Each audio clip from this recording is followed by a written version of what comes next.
Salam sejahtera Malaysia, denyut nadi suara rakyat bergema di channel ini. Jangan lupa tekan butang subscribe, like dan share. Malaysia kita punya, cintai Malaysiaku, kita jaga kita.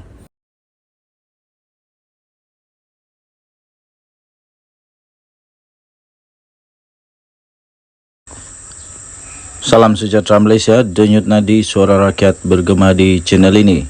Berita terkini baru saja diterima, 34 pegawai kanan dan rendah polis dibuang kerja. Kata keterangan dari Bukit Aman. 6 Julai 2023 dipetik daripada sinarharian.com.my. Berita penuh. Kuala Lumpur. Seramai 496 pegawai kanan dan pegawai rendah polis dikenakan tindakan tata tertib. Termasuk 34 telah dibuang kerja sepanjang 5 bulan pertama tahun ini. Pengarah Jabatan Integriti dan Pematuhan Standard JIPS Bukit Aman, Datuk Seri Azri Ahmad berkata, daripada jumlah itu 309 diberi amaran, didenda sebanyak 88, melucut hak emolumen 51 orang, tangguh pergerakan gaji 8 orang, turun gaji 3 orang, turun pangkat 3 orang. PDRM tidak pernah berkompromi terhadap mana-mana pegawai kanan atau pegawai rendah polis yang terlibat dalam sebarang kegiatan rasuah, salah laku dan salah guna kuasa, kata kenyataan itu. Tambahnya lagi, kami ada data-data menunjukkan PDRM tidak berkompromi terhadap warga PDRM yang melakukan kesalahan dan melanggar undang-undang negara. Katanya pada satu sesi perjumpaan Ketua Polis Negara bersama Ketua Editor Agensi Media di Menara 1 Bukit Aman di sini pada Khamis. Azri berkata, tahun lepas PDRM telah mengenakan tindakan buang kerja ke atas 154 pegawai kanan dan rendah polis. Amaran sebanyak 891, denda 232, lucut hak emolumen 119, tangguh pergerakan gaji 38 dan turun gaji 17 serta turun pangkat 15.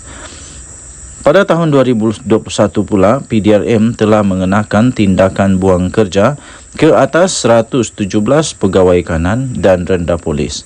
Amaran sebanyak 913, denda 316, lucut hak emolumen 150, tangguh pergerakan gaji 34, turun gaji 16 dan turun pangkat pula 25. Katanya, kesalahan yang dilakukan oleh warga PDRM sekiranya jelas daripada segi melanggar peraturan dan kami terima laporan, polis akan buka kertas siasatan. Sekiranya warga PDRM terlibat dengan rasuah, maka SPRM, Suruhanjaya Pencegahan Rasuah Malaysia, akan buat siasatan. Manakala JIPS akan buka kertas siasatan daripada segi tata tertib, katanya. Berita dari bernama diterbitkan semula di sinarharian.com.my. Denyut nadi suara rakyat bergema di channel ini. Jangan lupa tekan butang subscribe, like dan share. Malaysia kita punya, cintai Malaysiaku, kita jaga kita. Kita jumpa lagi. Bye-bye. Salam sejahtera Malaysia, denyut nadi suara rakyat bergema di channel ini. Jangan lupa tekan butang subscribe, like dan share. Malaysia kita punya, cintai Malaysiaku, kita jaga kita.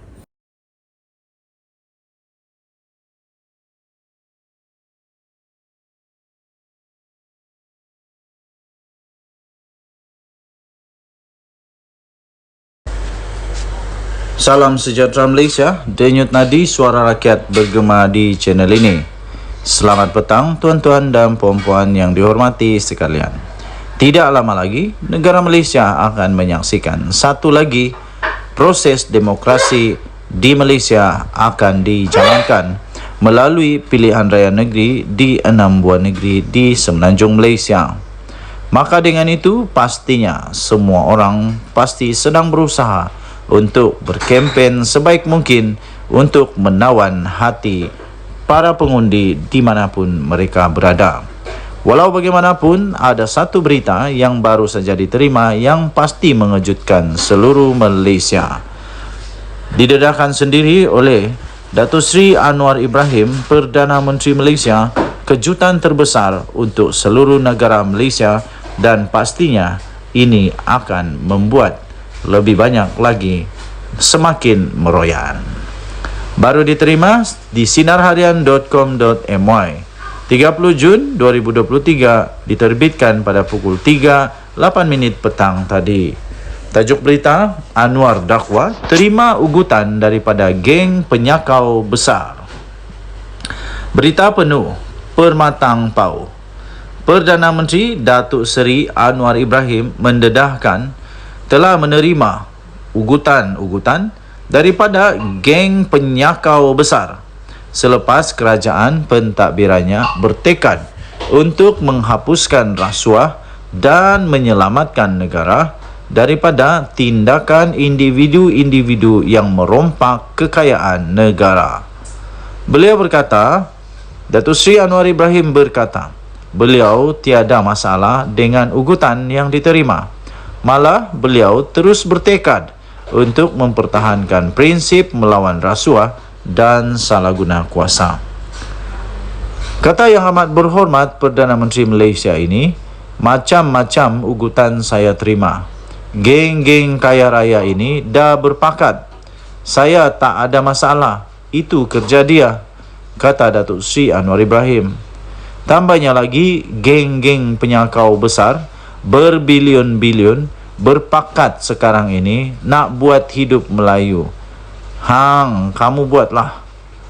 Saya lawan tetap lawan untuk pertahankan prinsip ini, katanya ketika beliau berucap pada satu kenduri korban dan solat Jumaat di Masjid Jamek An-Nur di Kampung Gua Perahu di sini pada Jumaat. Dalam pada itu, Datuk Seri Anwar Ibrahim berkata beliau terbuka untuk ditegur dan dikritik sekiranya terdapat kelemahan dalam pentadbiran kerajaannya, namun bukan difitnah tanpa fakta dan penilaian yang adil. Beliau mengakui dirinya mungkin ada kekurangan serta kelemahan dan bersedia ditegur, namun bukan dicerca atau difitnah. Katanya dalam kenyataan itu, politik ini bukan fitnah. Boleh kritik, kerana saya bukan betul semua. Saya pun ada kekurangan. Mungkin saya tak tahu. Mungkin saya ada kelemahan. Tapi bagi tahulah. Tapi untuk mencerca dan fitnah, ini tak boleh. Tidak kira siapapun, Cina atau Melayu, pakai kopiah atau pakai kot, ini tak boleh, katanya dalam kenyataan tersebut. Beliau turut mengulas dakwaan Perjanjian Sempadan Maritim Malaysia-Indonesia yang ditandatanganinya bersama Presiden Indonesia Joko Widodo pada 8 Jun yang lalu membabitkan blok perairan itu sebagai fitnah dan tidak benar. Jelasnya, beliau tidak pernah menandatangani sebarang perjanjian maritim dengan Indonesia. Membabitkan blok Ambalat berikutan tidak bersetuju dengan tuntutan yang dikemukakan Indonesia dan begitu juga dengan Indonesia yang tidak bersetuju dengan tuntutan Malaysia. Katanya, jadi yang itu tangguh, yang lain kita tanda tangan, tapi belum ada fakta. Ini di luar sana ada yang mengatakan seolah-olah Anwar ni seorang Perdana Menteri yang khianat dan jual kepentingan negeri kita, katanya dalam kenyataan tersebut. Denyut Nadi Suara Rakyat bergema di channel ini. Jangan lupa tekan butang subscribe, like dan share. Malaysia kita punya, cintai Malaysia aku, kita jaga kita. Kita jumpa lagi. Selamat petang Malaysia, selamat malam, bye-bye.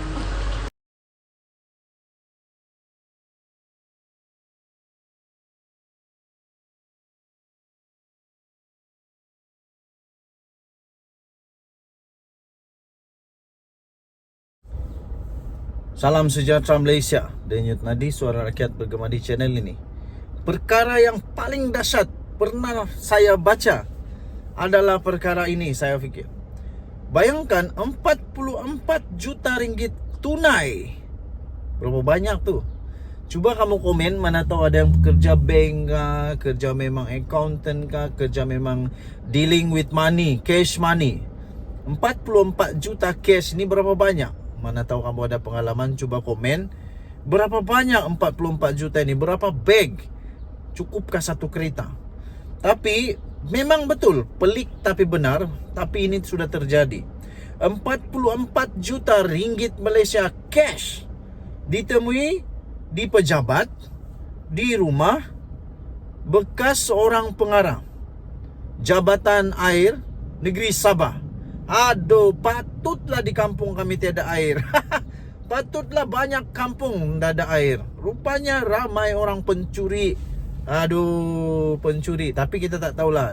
Kita belum tahu lagi dia ni pencuri ke tidak. Tapi yang jumpa ni 44 juta ringgit ditemui di pejabat dan rumah. Kenapa ada 44 juta ringgit di pejabat dan di rumah? Kenapa tidak kasih masuk dalam bank? Apa yang takut? Mahkamah Seksyen di Kota Kinabalu diberitahu bahawa wang tunai melebihi 44 juta ringgit. Punya banyak. Gila, nak buat apa dengan 44 juta ringgit tunai ni?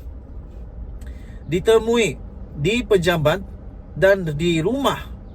Di pejabat pun ada, di rumah pun ada bekas pengarah Jabatan Air Sabah JANS, iaitu Awang Muhammad Tahir Muhammad Talib. Perkara itu dimaklumkan oleh Ketua Pasukan Serbuan nombor 8 Hishamuddin Muhammad Esa, 49 tahun, semasa pemeriksaan oleh Timbalan Pendakwa Raya DPP Mahadi Abdul Jumaat. Hishamuddin memberikan keterangan itu sebagai saksi pendakwaan ke-40 di hadapan Hakim Abu Bakar Manat dalam perbicaraan untuk skandal rasuah terbesar di Sabah itu. Beliau berkata lebih 23 juta tunai ditemui semasa di serbuan di pejabat Awang Tahir, AG Tahir, pada 4 Oktober 2016 di Wisma Muiz. Bayangkan di pejabat ada 23 juta ringgit. Aduh, banyaknya. Yang hairan di pejabat tu, staf dia tidak tahu kah? Macam mana duit 23 juta itu ada di pejabat? Waktu orang bagi duit itu orang tidak nampak kah? Ini lagi syok. RM62.500 ditemui dalam beg bertanda Tahir di meja Awang Tahir. 62,000 di meja. Wang tunai selebihnya ditemui di 3 lokasi lain di dalam bilik pantry. Di pantry, di sofa dengan 3 tempat duduk, kabinet TV serta kabinet kayu. Katanya sambil menambah bilik pantry itu di belakang, berada di belakang meja Awang Tahir. Beliau turut memberi keterangan bahawa setiap bungkusan wang di antara RM50,000 dan RM100,000 dan hanya Awang Tahir yang mempunyai akses ke bilik pantry di pejabatnya. Bilik pantry itu adalah bilik dengan papan tanda go away di pintunya, di mana timbunan wang tunai dipercayai ditemui dan dirampas oleh Suruhanjaya Pencegahan Rasuah Malaysia. Hishamuddin turut memberitahu pada hari yang sama lebih daripada 21 juta ringgit ditemui ketika pasukannya menyerbu rumah Awang Tahir di Sembulan. Menjawab satu soalan lain, beliau berkata lebih 8 juta ringgit ditemui dalam sebuah bilik di tingkat 3 rumah itu. Beliau turut berkata 86 jam tangan berjenama dan mewah serta 921 barang kemas turut ditemui di rumah berkenaan. Saksi itu selanjutnya memberi keterangan bahawa pasukannya kemudian menemui wang tunai 9 juta ringgit dan 4 juta ringgit Malaysia masing-masing di dalam kereta Mazda dan Mercedes Benz. Kira-kira 9 juta ringgit ditemui dalam sebuah kereta Mazda. Wang itu dimasukkan ke dalam beberapa beg yang disimpan di dalam bonet kereta. Ketika itu kereta diparkir tidak jauh dari pagar rumah yang diletakkan di luar pagar rumah. Sebanyak 4 juta ringgit lagi ditemui di dalam sebuah Mercedes Benz. Wang itu dimasukkan ke dalam beg dan dimasukkan ke dalam bonet kereta, katanya. Dahsyat tak dahsyat? Sila komen. Denyo Nadi, Suara Rakyat, bergema di channel ini. Bye-bye.